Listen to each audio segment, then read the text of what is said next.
혹시 인생의 어두운 터널을 지나고 있다고 느끼시나요? 잠시 세상의 소란을 내려놓고 우리를 비추는 생명의 빛 앞에 함께 서보기를 원합니다. 캄캄한 밤, 산속에서 길을 잃었을 때 멀리서 반짝이는 작은 불빛 하나는 곧 생명의 소망입니다.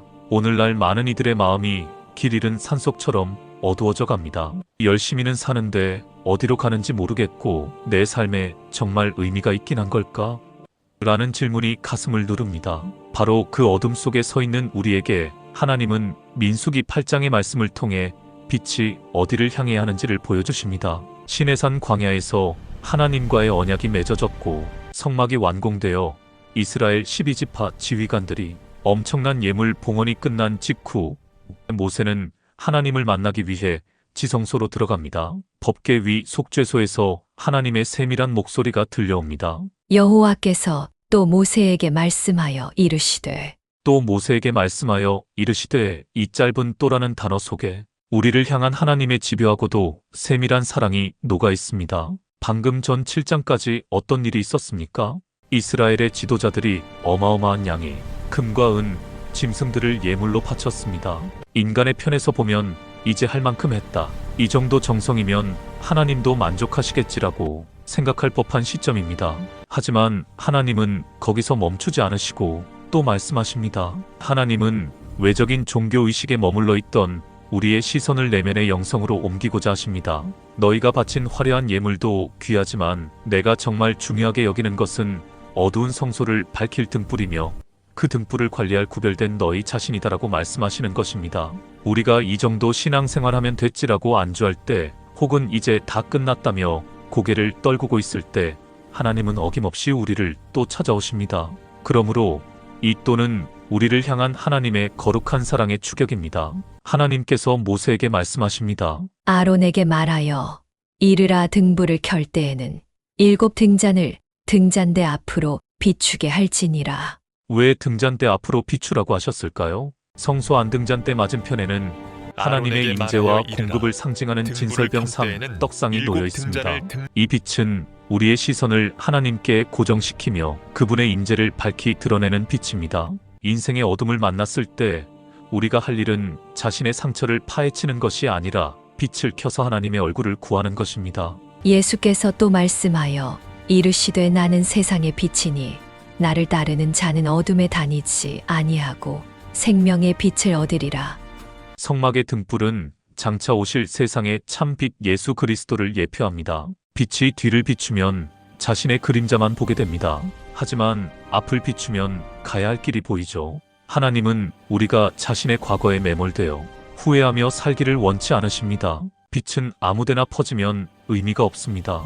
빛은 하나님이 정하신 곳을 향해 비출 때 사명이 됩니다. 그런데 이 빛이 꺼지지 않으려면 누군가 기름을 채우고 심지를 다듬어야겠죠. 그 사명을 맡은 이들이 바로 레위인입니다. 이스라엘 자손 중에서 레위인을 데려다가 정결하게 하라.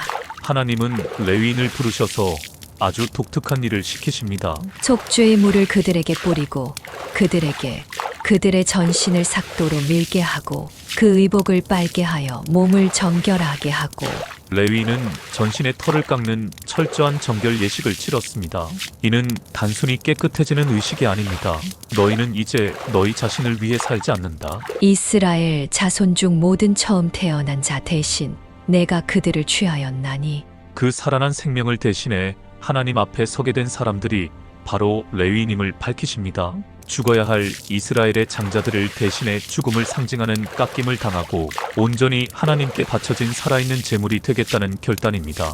그들이 성소를 지키고 등불을 관리할 때 민수기 8장 19절은 그 이유를 분명히 말합니다. 이스라엘 자손이 성소에 가까이 할 때 재앙이 없게 하려 함이라. 레위인은 공동체를 살리는 거룩한 방파제였습니다. 그들의 헌신 때문이 아니라 하나님께서 정하신 거룩한 질서 안에 있었기 때문에 재앙이 멈췄습니다. 오늘 우리가 이해하기 쉬운 말로 하면 레위인은 성소의 등대지기와 같았습니다. 그들은 빛 그 자체가 아니었습니다. 빛을 만들어낸 것도 아니었습니다. 다만 하나님께서 켜두신 그 빛이 꺼지지 않도록 정결함으로 그 자리를 지키는 사람들이었습니다.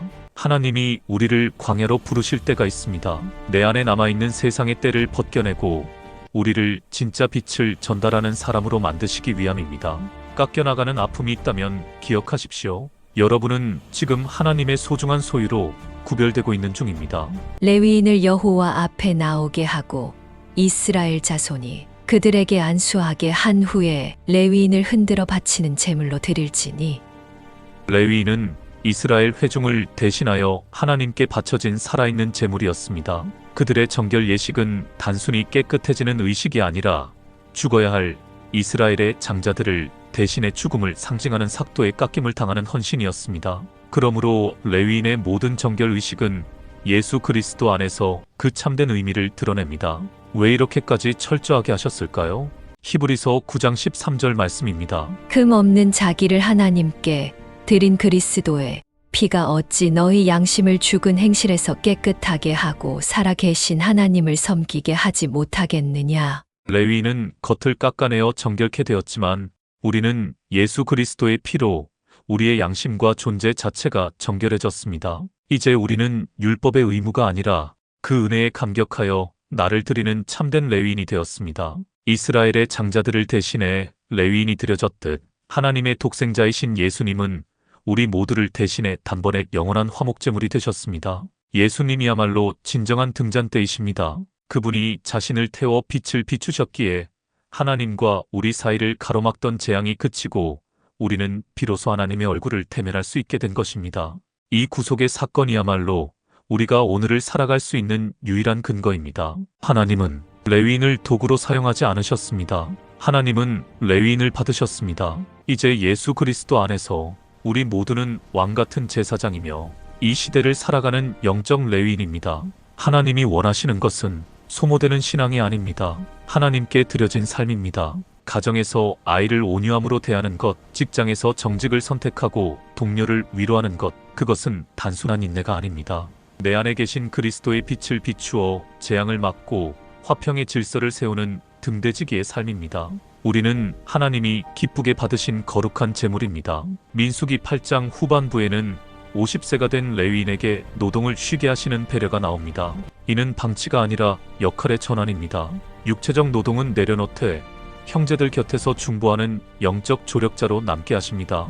하나님 나라에 쓸모없는 인생은 없습니다. 젊은 날의 열정이 등불을 밝힌다면 세월의 지혜는 그 기름을 채웁니다. 세상이 어둡다고 한탄하지 마십시오. 하나님은 지금 여러분을 그곳의 거룩한 등대지기로 부르고 계십니다. 낙심하여 땅만 보던 시선을 들어 우리 앞에 비추는 예수 그리스도의 복음을 바라보십시오. 여러분이 머무는 그곳에서 복음의 빛을 비추는 등대지기로 살아가시길 간절히 바랍니다. 기도하겠습니다. 하나님 아버지, 어둠 속에서도 우리를 포기하지 않으시고 다시 말씀하시며 다시 빛을 켜주시는 은혜에 감사드립니다. 우리가 비추어야 할 빛이 세상을 향한 것이 아니라 먼저 하나님을 향해야 함을 오늘 말씀으로 깨닫게 하시니 감사합니다. 주님, 우리의 삶이 소모되지 않게 하시고 기쁘게 받으시는 제물로 드려지게 하옵소서. 낙심한 마음을 들어 올려주시고 각자의 삶의 자리에서 꺼지지 않는 등불로 살게 하옵소서. 우리의 빛이 아닌 예수 그리스도의 빛을 전하는 겸손한 등대지기로 살아가게 하옵소서. 이 모든 말씀을 세상의 참 빛 되시는 우리 주 예수 그리스도의 이름으로 기도드립니다. 아멘. 말씀이 마음의 작은 빛이 되었다면 댓글로 아멘이라고 고백해주세요. 그 고백 위에 하나님께서 또 빛을 더해 주실 줄 믿습니다. 이 말씀의 빛을 계속 함께 나누고 싶으시다면 구독과 알림 설정으로 동행해주세요. 좋아요는 이 말씀을 더 많은 분들에게 전하는 작은 등불이 됩니다.